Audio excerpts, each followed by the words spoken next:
Hey everyone, welcome back to Citywide Bytes. I'm your host, Max Bowen. Now, my guest's new book is all about murder and mystery set in the mountains. But this is not your normal murder mystery. Oh no. This one has Sasquatch and werewolves, and that's just the beginning. Joining me in just a little bit is author J.P. Behrens for his new book, Murder in the Monashee Mountains. So, to kick this thing off, why don't you take us on a quick walk through Murder in the Monashee Mountains? What is this book all about? Murder in the Monashee Mountains is a follow-up to the first book in the Travis Daniels investigation series titled Missing in Miskatonic. So, after the events of the missing persons case in Miskatonic University in Arkham, Massachusetts, Travis is now on the run. And while on the run, he comes across a corpse and a murder that he has to solve before a massive war between Native American werewolves, Canadian Sasquatch, and a greedy lumber baron kind of tear apart like a large portion of the Washington State, upper northeast corner of Washington State. This is quite the world you've got here. You got the warring factions of Sasquatch and werewolves here. How did you go Yeah, about building like it's kind of like I tried to. A lot of elements kind of came into this. I've always wanted to write hard-boiled noir, but I also really like mashing things up. So let's take hardboiled noir, let's shove in some sci-fi or some horror and science fiction and genre stuff.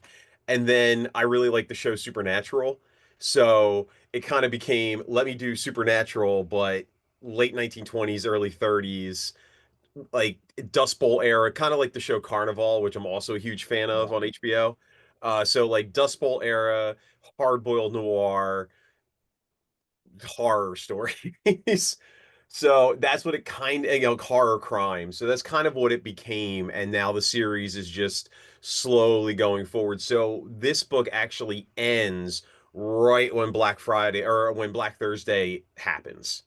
So Oh, right when the okay. Great Depression kicks off, that's when this book basically ends. So now the following books are going to go into the country slowly falling into depression, Dust Bowl era, time of America, all of that is going to be part of it. And it's going to be like not only did how all of that affect humanity, but now how is that affecting the supernatural community as well? Because we're their food source and we're not really thriving at that point. So how is that affecting them? And what's the new types of crime and what's the new types of hijinks they're going to get up to survive this really hectic time? And This is Travis the whole time is this unwilling participant in investigating these things because he hates all of it. The first book is his first foray into the supernatural. The second book is his reluctant second time into it, and he's just like, "This all sucks. I'm cranky, and I want nothing to do with this." And that's going to be a running theme throughout the series of him just like, "Why? Why do I keep finding this garbage? Why?" this He's is a very very cool cranky because old man. yeah, For like at my last convention, I said for fans of Supernatural, basically it's 1920s. Oh God, what's his name? Now I can't. I had the name in my head until just 2 seconds ago. Bobby Singer. It's a very cranky 1930s Bobby Singer private detective. He's just crotchety old man. I like this. Very Yeah. cool. I also like how you kind of building like this almost like your own like universe here because you have like this like monster world, the human world, and how they kind of sort of exist like one alongside the other. Yeah, I'm certainly ripping off a little bit of Alan Moore on that one. Also a big fan of League of Extraordinary Gentlemen. So I kind of I like and again I like Supernatural, so I like the idea of taking all these different supernatural elements, shoving them in a time period, and then just building on that and being like, how does this all interact with each other? So yeah, the first book is very Lovecraftian. The second book is going to be werewolves and Sasquatch. But I've got ideas for all types of various things. And the werewolves are a different kind of origin story for the werewolf in this regard than it might be later, because I might end up bringing in, I mentioned them, but I might bring in like Lovecraftian style werewolves down the line. Definitely doing vampires at some point. I kind of have a weird kind of reference to zombieism in the second book at the very beginning if you're like really paying attention. But then I might also do Caribbean and voodoo zombies down the line as well. So there's a lot, and it's really nice that throughout the world there's a lot of different stories, and I can kind of use a lot of that lesser known stuff to bring it into America and kind of play with it and be like, this is a different take on this, what you normally would run into. Okay. All right. We have talked a lot about Travis Daniels, but I do want to also ask about his ward, Leslie Owens. Who is Leslie? How did she factor into the story? So Leslie is the missing girl from the first book. So spoiler warning, guys. I Whoops. actively try to avoid talking about Leslie in this book for now. But so Leslie was the missing person from the first book, and because of the things that Leslie gets up to in the first book, um, people think it's she sets it up so that people might think she's dead at the end of the second book. And so, or at the end of the first book. So at the by the when you go into the second book, she's on the run with Travis. They're trying to hide and make sure no one notices them. And when she kind of forces them into a situation where he runs into where he runs into the murder, she's the voice of, well, we have to help. And he's very much like, but no, that's supernatural stuff. I don't want to deal with that stuff. That's going to bring attention on us. And she's like, but we have to help because all these other people are going to die. So she's very much the voice of conscience for him in this book and kind of forcing him to deal with a lot of this. But at the same time, she's a young woman in a world that's not really friendly to young women with strong opinions. So he has to protect her at the same time as kind of like, you got to be chill here because we don't want attention. I'm listening to you. Don't worry if these other idiots don't. So it's and so her and she's very much the supernatural enthusiast of the book, where she's the one who is studying esoteric spells. She's the one who is really diving deep into the Lovecraftian sort of world and using that magic and is really amped on that magic, which Travis really hates. So yeah. Oh, So there's oh, like and so some of that magic gets used throughout the book until at certain points, and it becomes a bit of a conflict between the two of them, and that will come into play in further books as well. okay. I want to dive more into the Sasquatch and the werewolves. When I Sure. first read the synopsis, I thought, wait, did I get that right? Oh, okay, awesome. Sasquatch werewolves. This is cool. Yep. I like this. Um, who are these two races, and like, why is this murder so important to them? So the murder is important because so what happens, it's in the beginning of the book, so I can tell you this. They run across a murdered Sasquatch child, and the child has been obviously murdered by a werewolf. The problem is that the Sasquatch and the Native American werewolves have had a very weird peace for like the last century after a massive war which threatened the area and threatened the wildlife and basically threatened both the tribes' lives. They came to a truce. They both are protectors of the forest. However, with the encroachment of lumber baron and lumbering community, the lumbering sector of the 1929, and the loss of half of the Native Americans tribes reservation, and it was sold off for lumber. The Sasquatch are annoyed because the forest is being the forest is being destroyed. The Native Americans are very annoyed for the same reasons. There's a lot of tension there. Both are trying to find ways to protect the land, but now that there's been a Sasquatch murder at the hands of a werewolf, the Native American werewolves are like, we didn't do it. What is going on? And we're the only werewolves in the area. We would know. And the Sasquatch are like, well, we know a werewolf did it, so somebody needs to pay for this. You killed one of our kids. So now Travis and basically he and Travis knows that if this isn't solved, the Sasquatch are coming, and the Native Americans are going to have to fight, and everybody, all the humans caught in the middle, are going to get hurt. He's under the gun of, I need to solve this. I need to figure out who's actually responsible for this so that the Sasquatch don't take it out on everybody. Oh, okay. And I know you said earlier about the hints to zombieism. Do you think you might expand some more into other like monstrous races? Absolutely. Yeah, like I said, I've got an idea for vampires. I'm working on an idea for a chupacabra type thing, potentially. I'm working on book three. You can see my I yeah, so that is the The idea beginning board. of the yeah, that's the beginning of a blueprint of a house. So the next book is a haunted house story with it's kind of like I keep saying it's the 13 Ghosts movie, but add in the King in Yellow.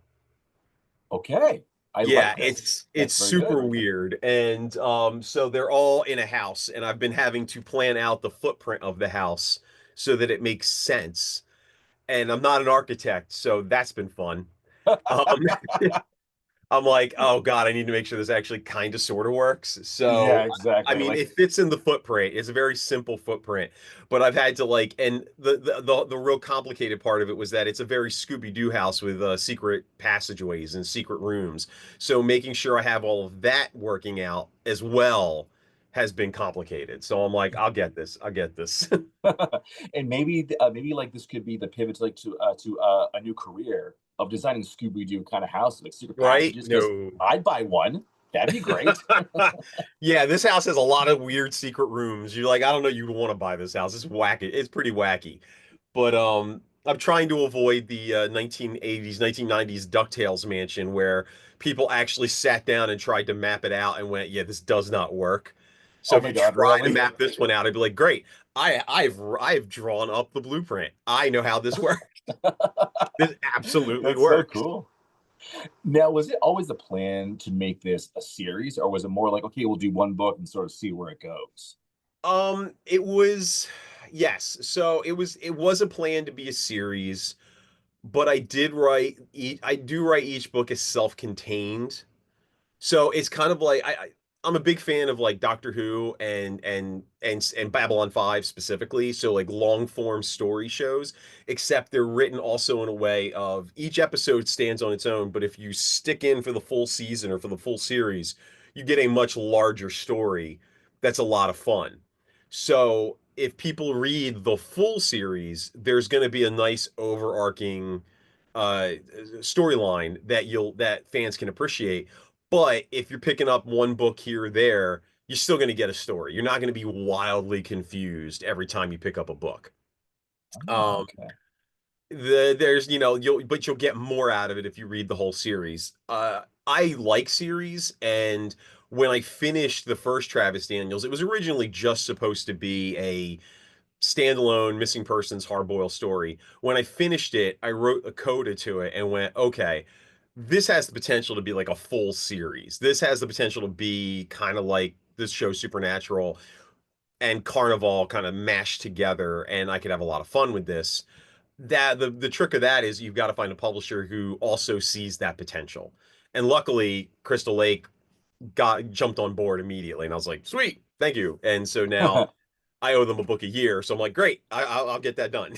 So Yeah, exactly. working on book three now, trying to get it. I'm like halfway through it and just trying to get it locked in so I can start editing it and make it not look garbage.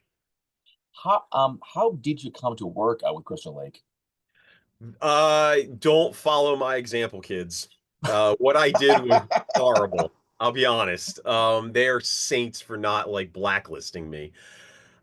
So I was talking. I'm friends with Nick Roberts who does Exorcist House through them, and we were kind of chatting online, and he had mentioned he was in an anthology for Joe.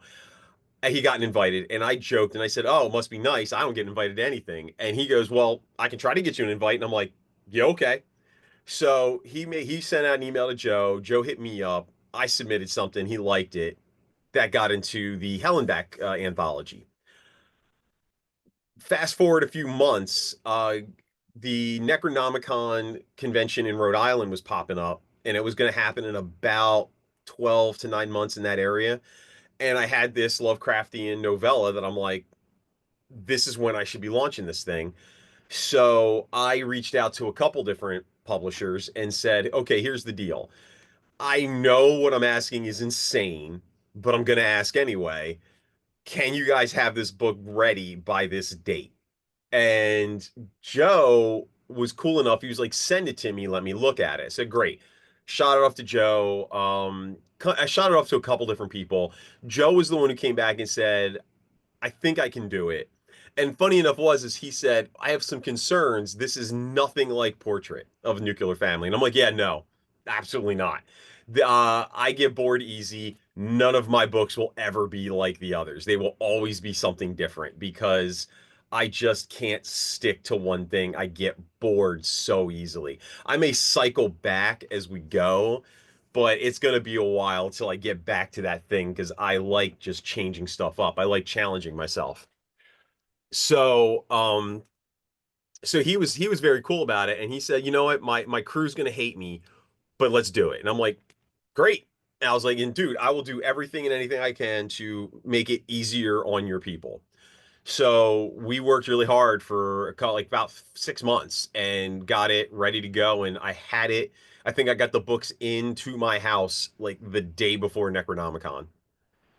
and Ooh. and that was about a week or two before the official publication date. So it got launched at Necronomicon before it ever got hit Amazon, which was Oh, really kind of cool. nice.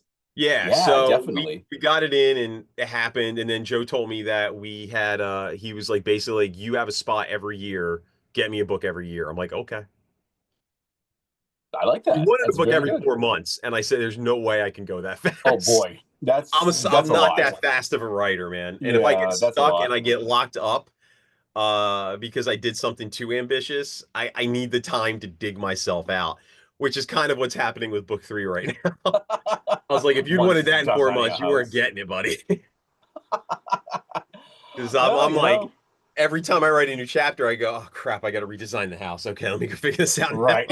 I got to do a Go back and full-on like redesign. I redo. got to remodel the house. I'm like, oh, so this works. Exactly, exactly. Yeah, Okay, so we are actually going to do a quick reading for everyone, and this is actually an excerpt from the first book. So correct. yes, definitely get the second book, folks. But this just gives you an kind of an idea as to what lies in store. So JP, man, the floor is yours. Yeah, so this is the second chapter of the first book. This basically is the kickoff of the whole thing. So this is very much your catalyst for the adventure at large. All right. So this happens in the Daniels investigation office. Life as a private detective was never simple, especially in 1928 with Prohibition. Deal with enough philandering spouses, stolen family heirlooms, and mob turf wars, you develop flint skin and eyes on the back and sides of your head. I flipped the file closed and on the tracked idle. Madame Bina was a kook, but I had to pay the bills. The jobs she offered were always simple, if not easy. Track this or that down. Make sure it's real. See if they'll sell. More often than not, they ended up selling or trading to Bina. Either way, I got paid.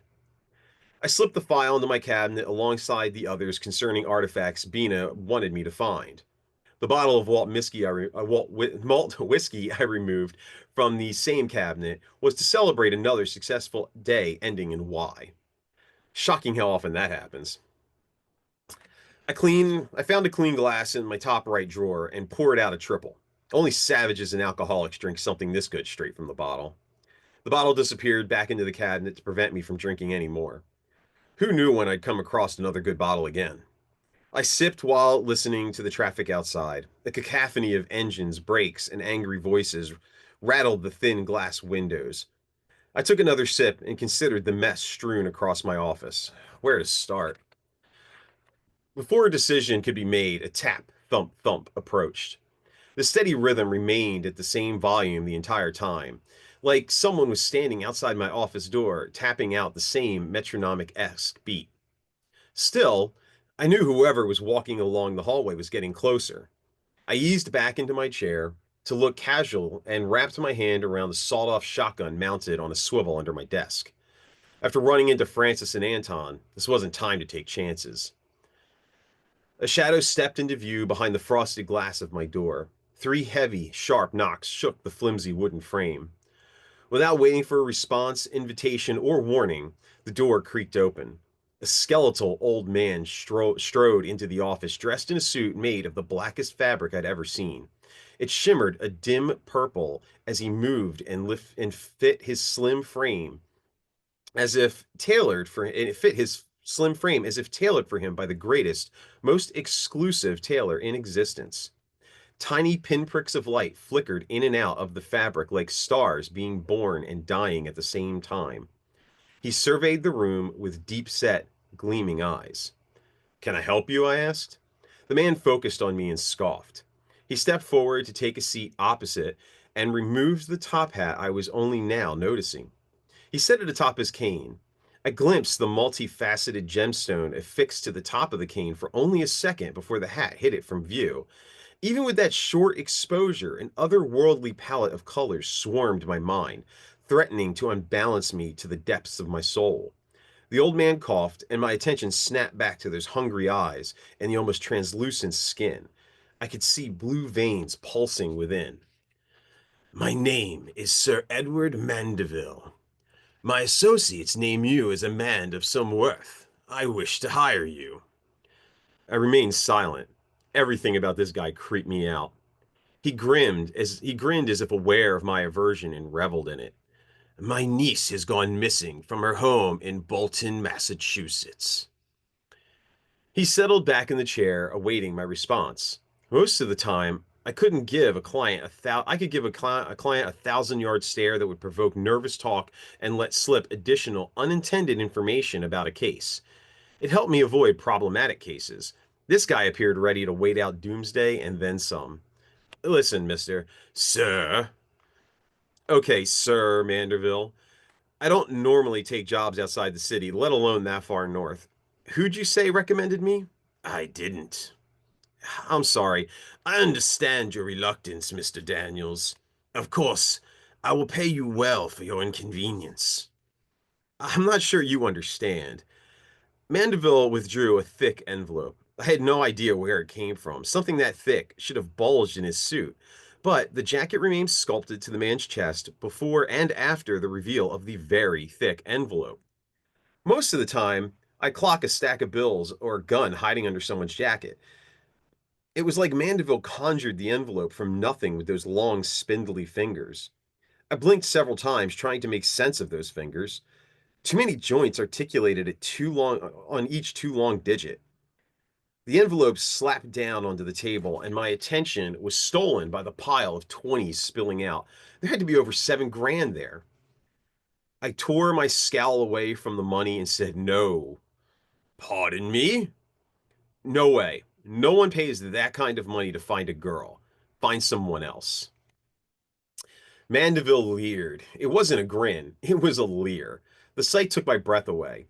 Rows of tightly packed needle teeth glinted under the dim lights of my office. A sudden burning forced my eyes closed. I rubbed at them to clear away the pain. When I reopened my eyes, the wide smile remained. His teeth were normal and nicotine stained, creating the illusion of nightmarish needles. "Are you okay, Mr. Daniels?"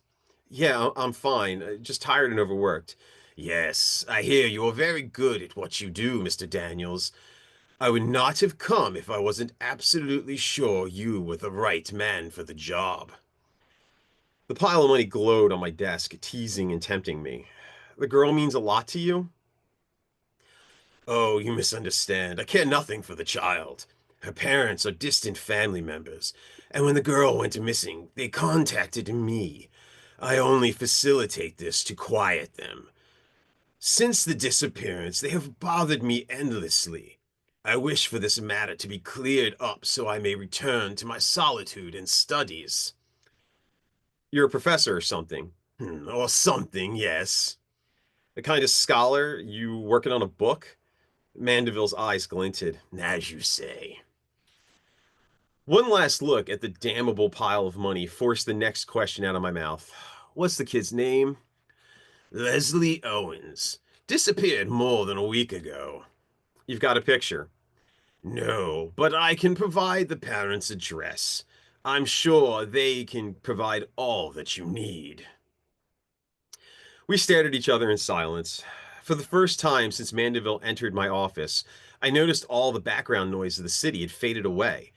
Part of me wanted to look out the window to find reassurance in the world outside. Another, larger part of me refused to turn my back on Mandeville. Buried under those two aspects of my psyche, a squirming fear whispered a warning of what I might see if I was foolish enough to pull back the curtains. Do we have a deal, Mr. Daniels? Mandeville reached out his bony hand with its polished nails and bulbous knuckles. The money sat in the middle of my desk, promising to wipe out numerous debts.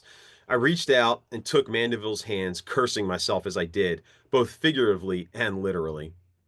Mandeville's thin claws wrapped around my hand. It felt like an electrified vice had clamped down and sent a jolt through my entire body. Mandeville kept smiling while I remained paralyzed. Flashes of white light burst in my eyes and were replaced by dancing black spots. When he released the connection, I fell into my seat and heard his voice drive screws into my brain. You'll find the girl's parents in Bolton, Massachusetts. With a flourish of his unnatural fingers, he produced a card with the address written on the back and snapped it down with ear-popping finality. Good evening, Mr. Daniels. Mandeville stood up, bowed, and left the office. The same tap, thump, thump resonated down the hall. When it stopped, all the horns, engines, and yells from the street below flooded back in a wave. I stared down at the pile of money before sliding open the cabinet drawer, removing the whiskey, and taking a gulp straight from the bottle. Wow, that is. Oh, I love that scene. It's very good. Well Thank you. chosen. Yeah, very cool. Well, folks, we are now coming down to the end of this conversation, but I do want to ask a bit more about book three. So I know you're still in like the design phase, Yep. basically. Haunted House, Scooby Doo House. I love this thing. When Yeah. can we expect it? Do you have any kind of a release date in mind? So I know that we're aiming always for the summer. Sure, So getcha. it'll be summer 2026. That's the I like that. closest I can give you. That would be something I'd have to ask Crystal Lake, and even then, I think they would probably just tell me sometime in July. Yeah. Well, hey, So I'm I like, like it. okay. I like it. That's very cool. All right, folks. Around the Well, same time we released Monashee, I'm like, okay. yeah, there you go. Well, folks, you've heard everything you need to hear. Now, here's what you do. You go to jpbaronsauthor.com. Link is in the description. Get yourself a copy of Murder in the Miskatonic. Get yourself Missing in Miskatonic. I know Yes. titles. Yeah. Get yourself a copy of Murder in the Monashee Mountains. These are really good books. You're going to love them. And JP, thank you so much for joining me. I really appreciate this. Nice. Yeah, I do have the books for sale on my website. However, Murder in the Monashee Mountains, right now I'm going to a lot of conventions. I'm going to be down at CreepyCon in Tennessee, August 1st through 3rd. Yeah, 1st through 3rd. I'm not selling Monashee on the website yet because I need my copies for the show. Fair enough. All Um, right. So go to the show, folks. Go to these Yeah, shows and check them out. I am wildly overextended in my money, so I'm like pulling. I've bought so many. I'm doing something like 14 shows this year, and yeah, I'm doing a lot, and so my money's really tied up in table costs. So as I do the shows, then the money comes back in, and I sell books. I'm able to buy more. So once my stocks are comfortable that I can sell them off the website, that's when I'll be loading them up. But if you come to the shows, or if you go to my website, there's a tab that says Meet. Click on that. That shows you my Google Calendar, all the shows I'm going to. If you click through the month, they'll show you every show I'm at. Then And you know what to so do, yeah, folks. Go to the shows. yeah, and I'll be in Tennessee next weekend. I'll be later on in September. I think yeah, in September, beginning of September, I'm in Maryland. I'm doing Hudson Valley Horror in New York. I might be in New Jersey at some point this year. I'm still waiting to hear back on that one. I'm definitely doing a bunch of shows in Connecticut. I'll be at CT Horror Fest. So I'll be up in Massachusetts for TerraCon. So I'm all over the place. Hit me up at the shows. You'll definitely get a copy and you'll get a signed copy. And I am notorious for giving stuff away at shows if you buy books from me. If you buy a lot of books from me, you get if you get one book from me, you get like a big tote bag that's like grocery grade tote bag that I give away. And then if you buy a couple extra books from me, you get this nice little enamel pin Oh, that, if you join by the end of this month, if you join before August 1st to my Patreon for $5 a month, you get that free. So like I said, I'm excellent. I'm always giving stuff away. And the people who join my Patreon, if you're on for $5, you get an exclusive short story every month. You get an article about something I care about once a month. You get a craft article that I write about writing, just craft stuff, basically writing a how to write book on my Patreon. And then I also am doing a chapter a month on a ongoing novel on the Patreon.